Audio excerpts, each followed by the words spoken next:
नमस्कार साथियों, मैं मनीष कुमार आप सभी के लिए लेकर आया हूँ TRE 4.0 कंप्यूटर साइंस का थियरी क्लास। तो आज है DBMS का चौथा क्लास। तो चलिए शुरू करते हैं बिना वक्त गवाए हुए।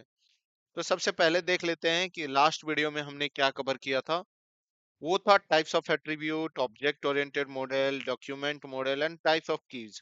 टाइप्स ऑफ कीज में भी हमने कुछ कवर किया था, जैसे कि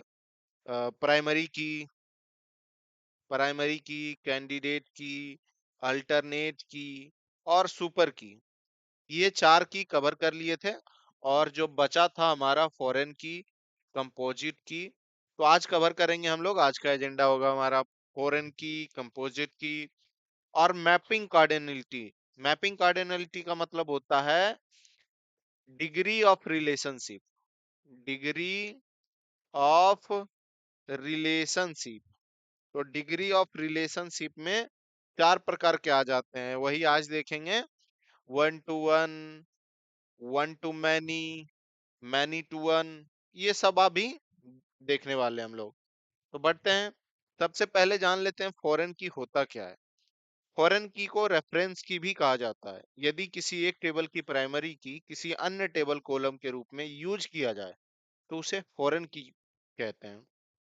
फॉरेन की जो होता है, इसको रेफरेंस की भी कहा जाता है। जैसे इसमें यदि इसको हम प्राइमरी की के बारे में बताए हुए हैं, तो इसमें हमारा स्टूडेंट आईडी क्या हो जाएगा, प्राइमरी की। प्राइमरी की। और यही चीजें हमारा जो है अनदर टेबल में यूज हो जाएगा एज अ फॉरेन की। एज अ फॉरेन की हमारा यूज हो जाएगा। और इसी टेबल को हम रेफरेंस की भी कहते हैं। या ये जो होता है दो टेबल के बीच में रिलेशनशिप जनरेट या स्टेब्लिश करने के लिए यूज में ली जाती है। फॉरेन की ये नहीं है कि हमेशा यूनिक हो सकती है। फॉरेन की डुप्लीकेट भी हो सकती है, नल भी हो सकती है, कुछ भी हो सकती है। और फॉरेन की वैल्यू जो होता है वो नॉट यूनिक हो सकता है, नल भी हो सकती है। यूनिकनेस का जो कंस्ट्रेंट आता है वो सिर्फ और सिर्फ प्राइमरी की पे लागू होता है, और फॉरेन की पर ये नहीं होता है। प्राइमरी की में इंसर्टेड वैल्यू जो होता है हमेशा यूनिक होता है, लेकिन फॉरेन की में यूनिक नहीं भी और डुप्लीकेट हो सकता है। जिस तरह से इसमें स्टूडेंट आईडी जो है कोर्स आईडी में एज अ फॉरेन की यूज किया गया है। स्टूडेंट आईडी कोर्स टेबल में जो है क्या यूज किया गया है, एज अ फॉरेन की यूज किया गया है। इसमें देख सकते हैं आप लोग कि हमारा एक स्टूडेंट जो है मल्टीपल कोर्सेज कर सकता है। हो सकता है कि एक एक कोर्स है जिसमें कि कोई भी बच्चा इनरोल ही ना किया हो। तो ऐसा संभावना हो सकता है, इसीलिए फॉरेन की डुप्लीकेट हो सकती है, नल हो सकती है। Referential integrity. रेफरेंशियल इंटीग्रिटी में दो चीज ध्यान देने वाली बात है, रेफरेंस्ड टेबल और रेफरेंसिंग टेबल। जो रेफरेंस हो रहा है इसका तो रेफरेंस दिया जा रहा है, तो इसको हम रेफरेंस टेबल भी बोल देंगे, रेफरेंस्ड टेबल भी बोल देंगे। और इसी को पेरेंट टेबल भी बोला जाता है। क्या बोला जाता है, पेरेंट टेबल। और ये हो जाएगा, ये रेफरेंस कर रहा है, किसका कर रहा है, स्टूडेंट का। तो ये हो जाएगा हमारा रेफरेंसिंग। ये रेफरेंस कर रहा है तो ये रेफरेंसिंग हो जाएगा, रेफरेंसिंग टेबल। और इसी को चाइल्ड टेबल भी बोला जाता है। इसी को क्या बोला जाएगा, चाइल्ड टेबल। तो ये बात को ध्यान में रखिएगा। प्राइमरी की वाली टेबल जो रेफरेंस टेबल होती है, जो कि ऊपर में यूज किया जाता है, और जिस टेबल में प्राइमरी की है जब फॉरेन की के रूप में यूज किया जाता है उसको रेफरेंसिंग टेबल कहते हैं, यानी चाइल्ड टेबल। कुछ कुछ ऑपरेशन है जो कि दिक्कत करता है। जैसे मान लो कि हमारा पेरेंट टेबल में यदि कोई चीज हम ऐड करें, दूसरा स्टूडेंट एक 103 मोहन, मोहन फोन नंबर कुछ भी रख लेते हैं, तो क्या ये इस टेबल पे इफेक्ट कब पड़ेगा, नहीं पड़ेगा, क्योंकि 103 कहीं है ही नहीं, अभी जस्ट मैंने ऐड किया है। तो कोई इफेक्ट नहीं पड़ेगा। तो नो वायलेशन, कोई वायलेंस नहीं करेगा। रेफरेंस टेबल में नया रिकॉर्ड इंसर्ट करने पे कोई प्रॉब्लम नहीं होती है। अपडेट करने पे हाँ प्रॉब्लम हो सकती है। अपडेट करने पे एक ही प्रॉब्लम हो सकता है, जब हम प्राइमरी की अपडेट करेंगे। क्या अपडेट करेंगे, प्राइमरी की। फॉर एग्जांपल 102 102 स्टूडेंट आईडी है यहाँ पे, और जो कि यूज किया गया है 102। अब यहाँ से हम मान लो कि अपडेट करके 102 को हम कर देंगे 103। 103 तो भैया रेफरेंस कर ही नहीं रहा। इसमें प्रॉब्लम की जा सकती है, सिर्फ कब होगी, जब प्राइमरी की को अपडेट किया जाएगा। तो इसका सॉल्यूशन क्या है? प्रॉब्लम होगा तो उसका सॉल्यूशन भी होगा ना, कोई वायलेशन होगा तो। अपडेट होने पर जो है वैल्यू, जैसे 102 को 103 कर दिया गया था, तो भैया कुछ नहीं करो, उसको नल सेट कर दो, जो अपडेट हुआ है नल सेट कर दो। और कास्केड का मतलब साथ ही साथ तुम भी बदल जाओ, वो बदला है तुम भी बदल जाओ। तो यहाँ हो जाएगा 102 के जगह जो है 103 हो जाएगा। और नो एक्शन मतलब जैसा है रहने दो। सॉरी, डिलीट डिलीट करने पे भी वायलेशन हो सकती है, मेक हाउस वायलेशन। तो डिलीट करने पे भी सेम स्थिति करना है, या तो नल सेट कर दो, या तो अपडेट डिलीट होने पे टेबल के डेटा को ऑटोमेटिकली डिलीट कर दो, या तो ऑन डिलीट नो एक्शन जैसा है वैसा ही रहने दो, नो चेंजेस।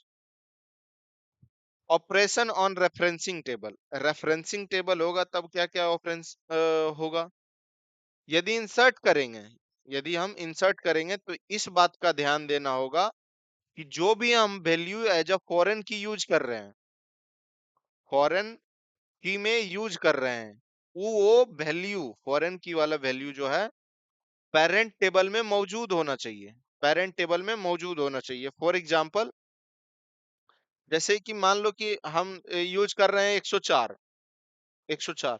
अब 104 नंबर का स्टूडेंट आईडी है ही नहीं, तो वो किसको रेफरेंस करेगा? किसी को नहीं। तो इस स्थिति में जो है ऐसा नहीं कर सकते हैं, जब टेबल में मौजूद रहेगा तभी हम इंसर्ट कर सकते हैं। डिलीट डिलीट करने पे कोई वायलेशन नहीं होगा। हम फॉर एग्जांपल देख लेते हैं कि हम ये जो सी शार्प है, सी शार्प कोई लिया ही नहीं है, तो इसको हम डिलीट कर देंगे, तो किसी का कोई दिक्कत होगा? नहीं। कहीं वायलेशन होगा? नहीं। तो रेफरेंसिंग टेबल में डिलीट करने पे कोई इफेक्ट नहीं होता है। और अपडेट करने पे वायलेशन हो सकती है, और वो वायलेशन तभी होगी जब सिर्फ रेफरेंस्ड वैल्यू को अपडेट किया जाएगा। अपडेट किसको किया जाएगा? रेफरेंस्ड वैल्यू को। और कंपोजिट की अब पढ़ते हैं, ये यहाँ हो गया फॉरेन की खत्म।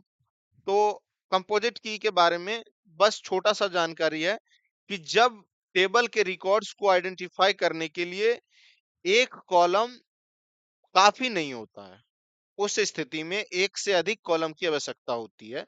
तो दोनों को कंबाइन करके जो है हम यूनिकली आइडेंटिफाई करते हैं। उस स्थिति में उस जो की बनता है, जो कंबाइन करके जो एट्रीब्यूट बनता है, उसको हम कंपोजिट की बोलते हैं। उसको क्या बोलेंगे?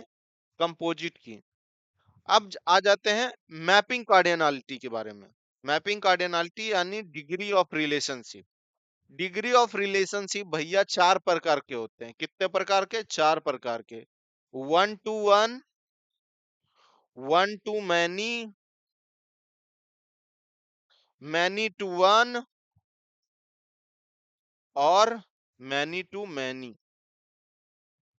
अभी जानते हैं हम इन चारों के बारे में। तो पहले देख लेते हैं वन टू वन रिलेशनशिप क्या होता है। रिलेशनशिप में टेबल मिनिमम दो एट्रीब्यूट्स होते हैं। कितने एट्रीब्यूट्स? दो एट्रीब्यूट होते हैं। ये दोनों एट्रीब्यूट दोनों टेबल की प्राइमरी की होती है, और रिलेशनशिप टेबल में किसी एट्रीब्यूट को प्राइमरी की बनाया जाता है। फॉर एग्जांपल, हमारा जो है एम्प्लॉय टेबल है। एम्प्लॉय टेबल में क्या क्या हो सकता है? एम्प्लॉय आईडी, नेम और एज। और डिपार्टमेंट टेबल में डिपार्टमेंट आईडी, नेम और लोकेशन। और इसको जो है, ये दोनों को जो है एक रिलेशनशिप टेबल बनेगा, जो कि एक एम्प्लॉय आईडी जो है, एक एम्प्लॉय आईडी जो है एक ही डिपार्टमेंट में काम कर सकता है, एक ही डिपार्टमेंट में काम कर सकता है। तो इस स्थिति में यहाँ हो जाएगा वन टू वन। एक एम्प्लॉय E1 जो है D1 डिपार्टमेंट में काम कर रहा है, E2 D2 में काम कर रहा है, E3 D3 में काम कर रहा है। तो इस स्थिति में जो है हमारा वन टू वन रिलेशनशिप होगा। अब दूसरा में देखते हैं, दूसरा में one to many relationship. One to many relationship में, इस रिलेशनशिप में एक record, one record of table multiple record of table से रिलेशन बनाता है। जैसे एक डिपार्टमेंट है हमारा आईटी, आईटी डिपार्टमेंट में बहुत सारे एम्प्लॉय काम करेंगे, बहुत सारे एम्प्लॉय आईटी डिपार्टमेंट में काम करेंगे। इस स्थिति में हमारा जो हो जाएगा डिपार्टमेंट टू आईडी, इसमें सिर्फ पर्सपेक्टिव का डिफरेंस होता है। जैसे मैंने क्या बोला, employ to department, employ to department, यदि एक एम्प्लॉय जो है एक ही डिपार्टमेंट में काम कर सकता है, लेकिन क्या एक डिपार्टमेंट में एक ही एम्प्लॉय काम करेगा? एक एम्प्लॉय एक ही डिपार्टमेंट में काम कर सकता है, लेकिन एक डिपार्टमेंट में मल्टीपल्स एम्प्लॉय काम करते हैं। तो इस स्थिति में जो हो जाएगा वन टू मैनी रिलेशनशिप में हो जाएगा। मतलब एक एम्प्लॉय जो है वो मैनी डिपार्टमेंट में काम नहीं कर सकता, लेकिन मैनी डिपार्टमेंट में जो है मैनी एम्प्लॉय जो है एक डिपार्टमेंट में काम कर सकता है। तो ये हो जाएगा वन टू मैनी रिलेशनशिप। इसमें फॉरेन की जो होता है मैनी साइड में होता है, फॉरेन की किस में होता है? मैनी साइड में होता है। मतलब यहाँ मैनी एम्प्लॉय काम कर सकता है डिपार्टमेंट में, मैनी साइड में होगा। और same to same many to one भी होता है, मैनी टू वन भी, सिर्फ उसमें देखने का पर्सपेक्टिव अलग होता है, देखने का पर्सपेक्टिव अलग अलग होता है। इस रिलेशनशिप में रिकॉर्ड वन टेबल, जो मैनी रिकॉर्ड जो होता है वो वन टेबल से जो है रिलेशनशिप बनाता है। और इस स्थिति में वन टू मैनी का रिवर्स व्यू कहा जाता है।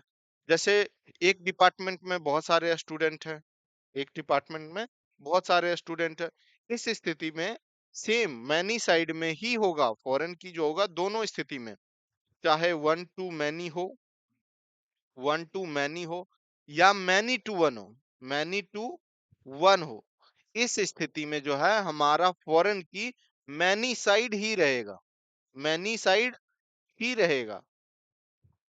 अब आ जाएगा many to many, many to many में, many to many table a many records है इसमें, और टेबल बी मैनी रिकॉर्ड्स आपस में रिलेशन बनाते हैं। बहुत सारे रिकॉर्ड्स ए के बहुत सारे रिकॉर्ड बी के साथ जो है रिलेशनशिप बनाते हैं। डायरेक्टली इंप्लीमेंट नहीं किया जा सकता, इसीलिए इसमें थर्ड टेबल का यूज में लिया जाता है। उसी थर्ड टेबल को हम जंक्शन टेबल भी कहीं कहीं पढ़ते हैं, कहीं कहीं ब्रिज टेबल भी उसको बोला जाता है। तो ब्रिज टेबल यहाँ देखो, ये हो गया इनरोलमेंट टेबल। जैसे एक स्टूडेंट हो गया और एक कोर्स हो गया, तो एक स्टूडेंट जो है मल्टीपल कोर्सेस ले सकता है, और मल्टीपल कोर्सेस में मल्टीपल स्टूडेंट हो सकते हैं। तो इस स्थिति में हमारा एक और अलग टेबल बन जाएगा, जिस टेबल को हम थर्ड टेबल, जंक्शन टेबल या तो ब्रिज टेबल कहते हैं। यहाँ हो जाएगा हमारा इनरोलमेंट टेबल, इनरोलमेंट टेबल को क्या बोलेंगे हम? थर्ड टेबल, जंक्शन टेबल या ब्रिज टेबल भी कह सकते हैं। धन्यवाद मित्रों, यदि आपको ये वीडियो अच्छा लगा हो तो प्लीज लाइक करें, सब्सक्राइब करें और शेयर करना ना भूलें। मिलते हैं अगले वीडियो में। जब तक सीखते रहिए, पढ़ते रहिए।